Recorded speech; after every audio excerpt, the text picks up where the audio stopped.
Hello everyone. This is class 9 physics chapter 9 force and laws of motion. ये part 2 है. Part 1 की link description में दी गई है. पहले पार्ट में हम लोगों ने first law of motion discuss कर लिया था. अब हम लोग सेकेंड लॉ ऑफ मोशन पढ़ेंगे. सेकेंड लॉ ऑफ मोशन पढ़ने से पहले हम लोग मोमेंटम के बारे में समझेंगे. सबसे पहले हम लोग एक बुलेट का एग्जाम्पल लेते हैं मोमेंटम को समझने के लिए.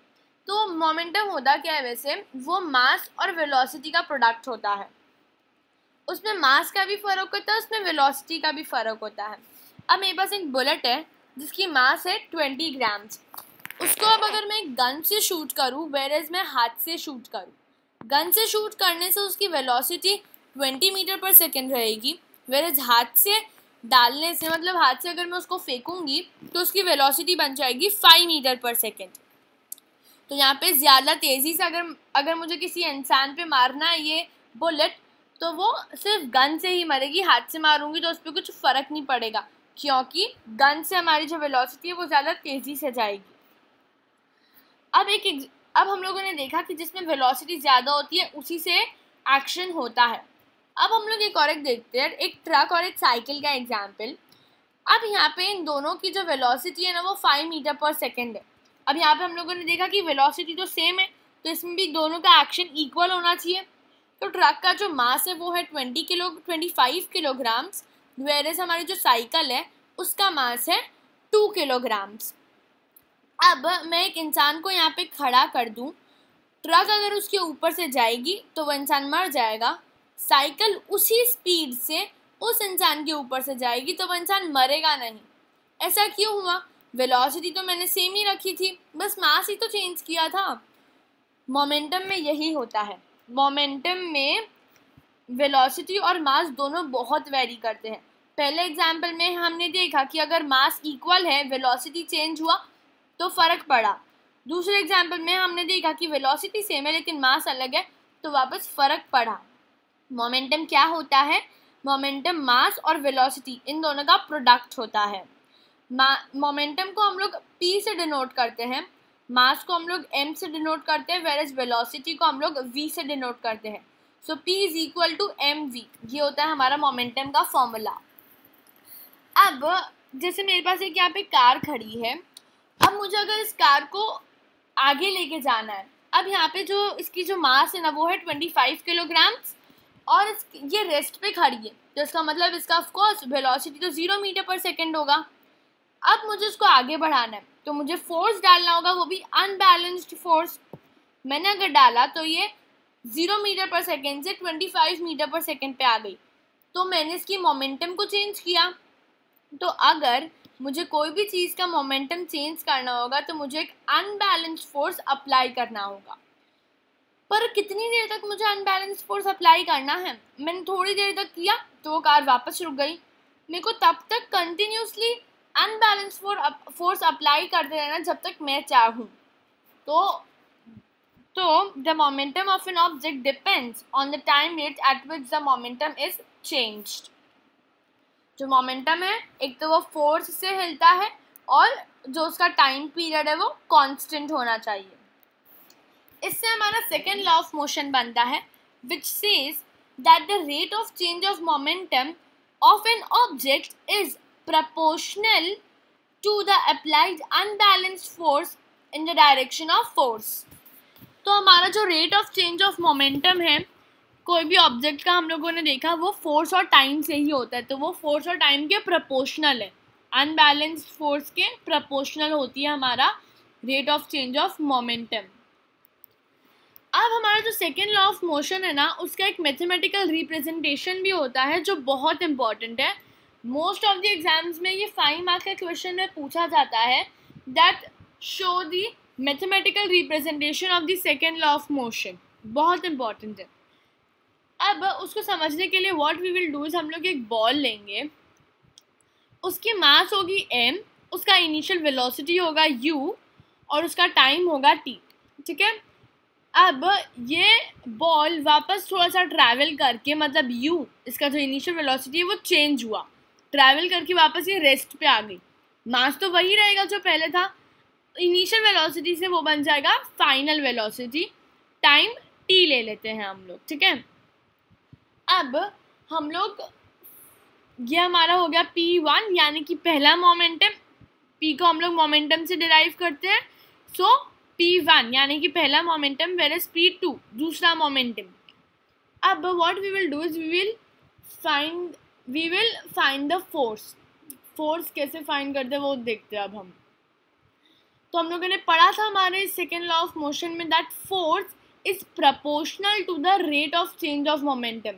प्रपोर्शनल की साइन ये होती है। अब हमारा जो पूरा मोमेंटम है ना उसमें चेंज कैसे आया, ये है हमारा p2 समझ लेते हो, और ये p1।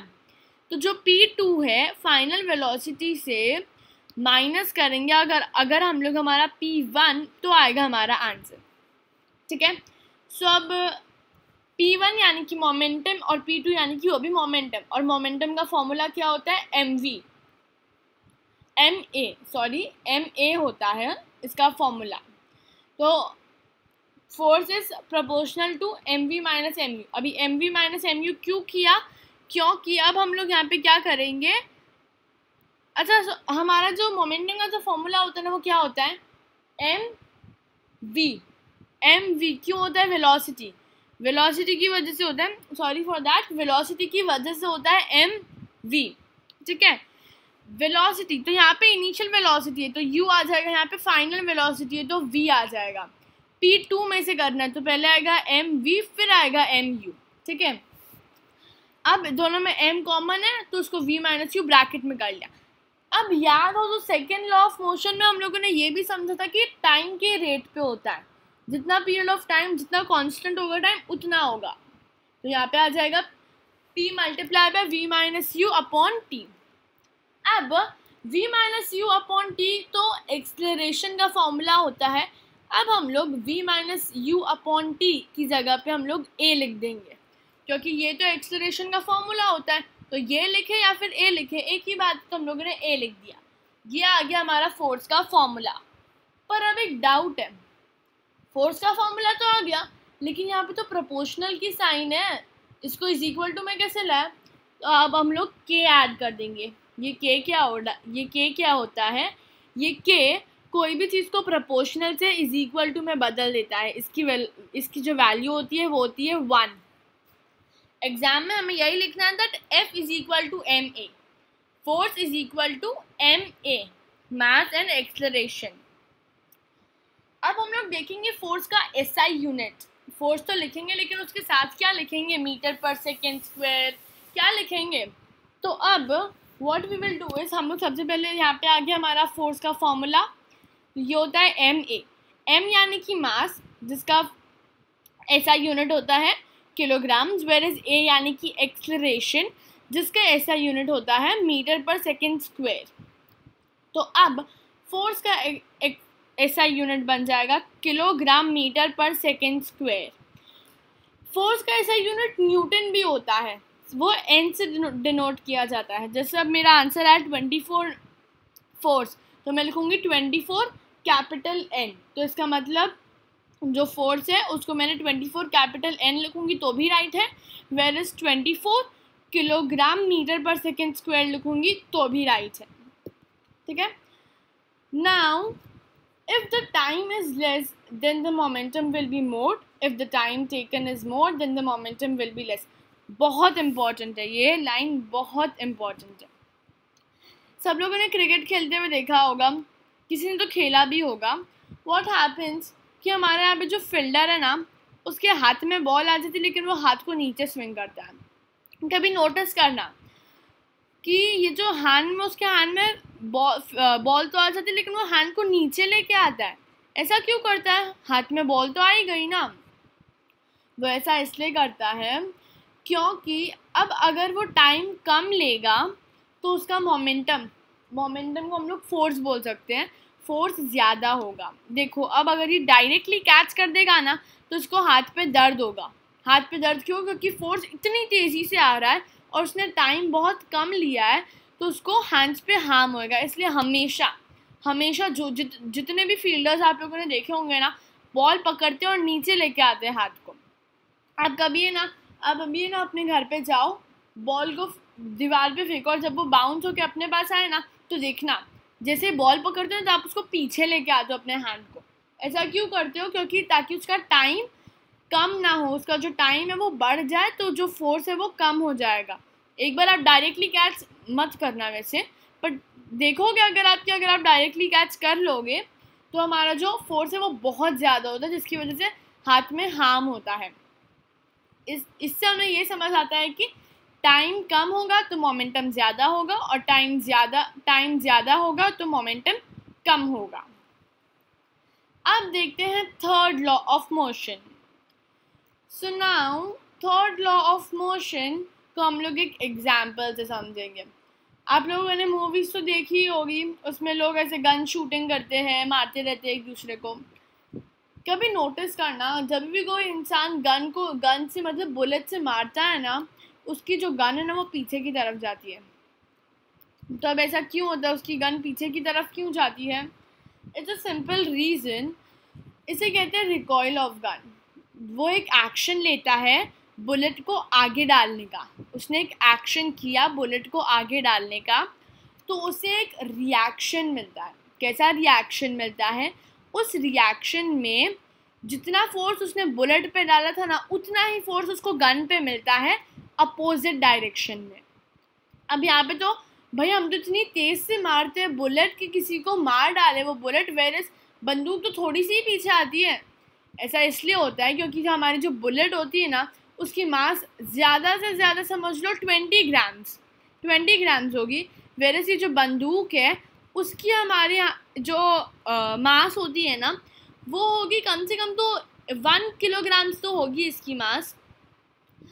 तो जितना फोर्स ये बुलेट पे डालता है उतना ही फोर्स इस गन पे आता है, लेकिन उस पर इतना इफेक्ट नहीं करता है। एक्शन के बदले उसको रिएक्शन मिलता है, उसमें इक्वल फोर्स ही पीछे आता है और अपोजिट डायरेक्शन में आता है। इसे कहते हैं रिकॉइल ऑफ गन। बहुत इंपॉर्टेंट है रिकॉइल ऑफ गन। इसको अब हम लोग एक और एक एग्जाम्पल से समझते हैं। आप लोगों ने कभी देखा होगा कि जो सेलर होते हैं ना, वो बोट से उतरते हैं ना, तो वो ज़मीन पे जैसे ही पैर रखते तो वो लोग एक्शन करते हैं पैर रखने का, ठीक है। तो वो जो फोर्स है वो यहाँ डालते इस तरफ। अब हम लोगों ने पढ़ा कि इक्वल फोर्स ही पीछे जाता है अपोजिट डायरेक्शन में और वो रिएक्शन होता है।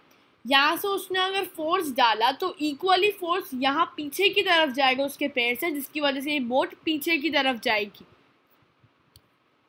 इसे कहते हैं थर्ड लॉ ऑफ मोशन।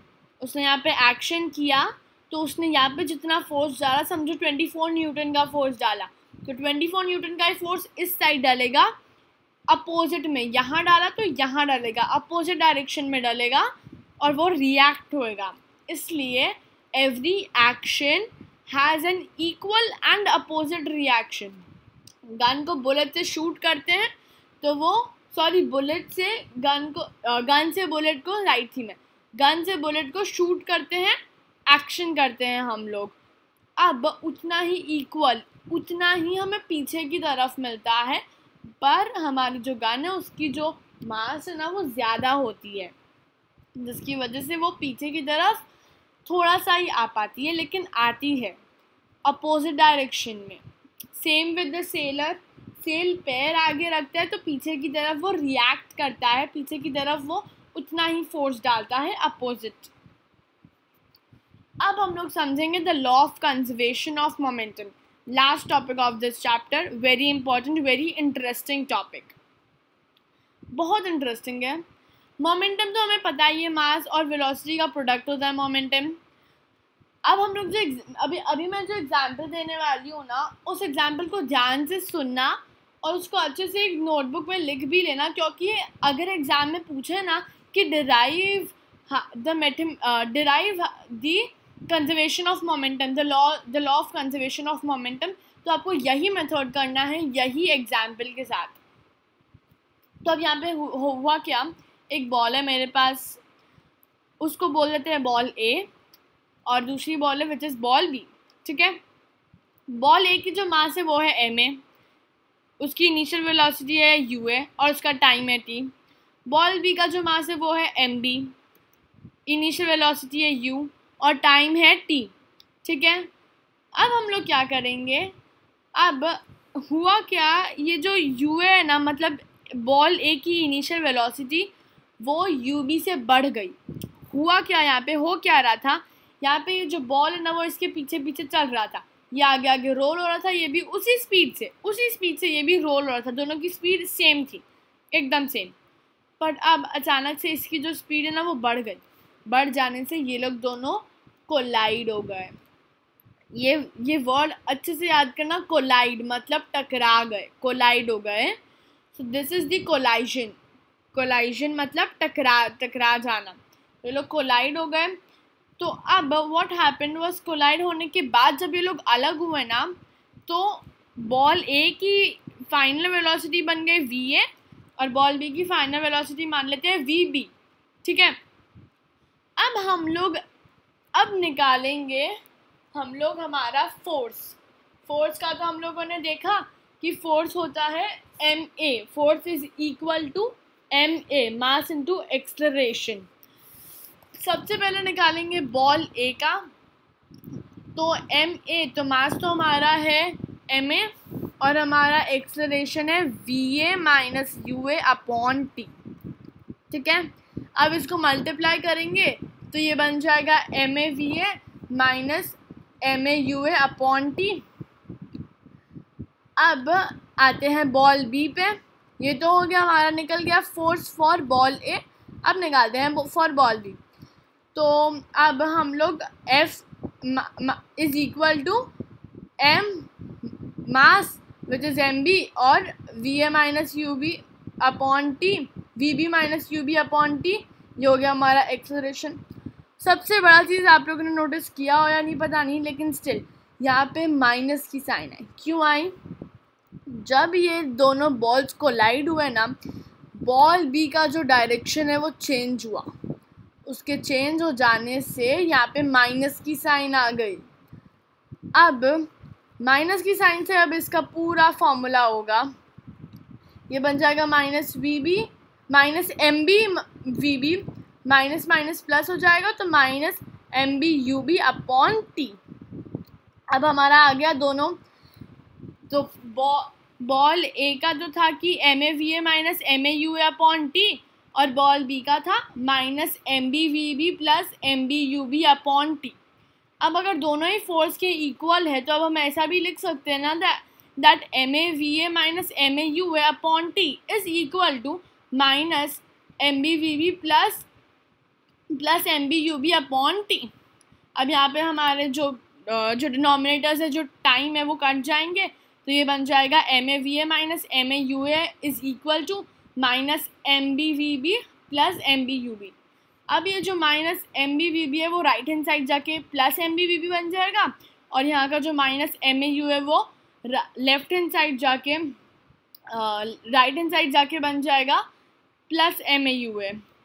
तो plus M A V A plus M B V B is equal to plus M A U A plus M B U B. अब व्हाट आई डिड इस term को मैं left hand side ले आए, where इस term को मैं right hand side ले आए, and this is our law of conservation of momentum. इतना सिंपल, इतना इजी, बस ख़त्म, ये हमारा लॉ। अब हम लोग what we will do is, इसको अब हम लोग राइटिंग में कैसे लिखेंगे, कभी पूछे कि लॉ ऑफ कंजर्वेशन क्या होता है, तो लॉ ऑफ कंजर्वेशन कोई भी दो ऑब्जेक्ट का जो मोमेंटम होता है ना उसका सम होता है, जो कोलाइजन से जो पहले होता है वो इक्वली होता है कोलाइजन के बाद। मतलब अब हम लोगों ने देखा वो जो बॉल्स थे उनका जो उन दोनों का जो सम था, मोमेंटम का जो सम था, वो कोलाइजन से पहले जो था वही इक्वल था कोलाइजन के बाद। The sum of the momentum of two objects before collision is equal to the sum of the objects after the collision. Simple. We'll just have a quick recap. हम लोगों ने क्या पढ़ा? So what we learned is laws of motion. तो 3 laws थे. First is object की जो state है वो चेंज नहीं होगी, रेस्ट पे तो रेस्ट पे ही रहेगी, मोशन पे तो मोशन पे ही रहेगी, अनलेस कोई भी एक्सटर्नल फोर्स उस पर अप्लाई किया जाए। सेकेंड लॉ ऑफ मोशन हम लोगों ने देखा कि जो rate of change of momentum होती है कोई भी ऑब्जेक्ट की, वो अप्लाइड फोर्स से अनबैलेंस्ड फोर्स से प्रोपोर्शनल होती है, ठीक है। थर्ड लॉ ऑफ मोशन हम लोगों ने देखा every action has an equal and opposite reaction. याद है ना रिकॉइल ऑफ गन, वो सेलर आगे गया था, वो सब एग्जाम्पल्स है। और अब हम लोगों ने पढ़ा the law of conservation of momentum, जिसमें कोई भी दो ऑब्जेक्ट का जो सम ऑफ मोमेंटम होता है बिफोर कोलाइजन वो सेम ही होता है उन दो ऑब्जेक्ट्स का जो मोमेंटम होता है after the collision. The sum of the momentum of two objects before collision is equal to the sum of two objects after the collision. Hope you guys like this video. Do share, do comment and do subscribe to my channel Ask and Study. Thank you.